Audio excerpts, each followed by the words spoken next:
Бүгүнкү Айыл чарба министрлиги уюштурган тегерек столдо Ак суу органик кооперативинин атынан ушул сунушту, ушул маселени көтөрүп чыктым. Анткени бул биздин көйгөйлөрдүн бири болуп келген.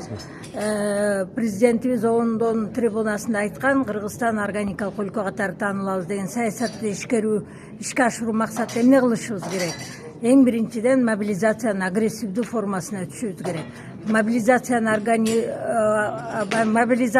агрессивдүү формасы бул көлөмдүү жерлерден көлөмдүү продукция өндүрүү.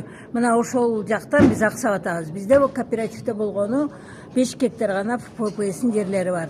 Урууларга кайрылсак, конкурс болуш керек дейт.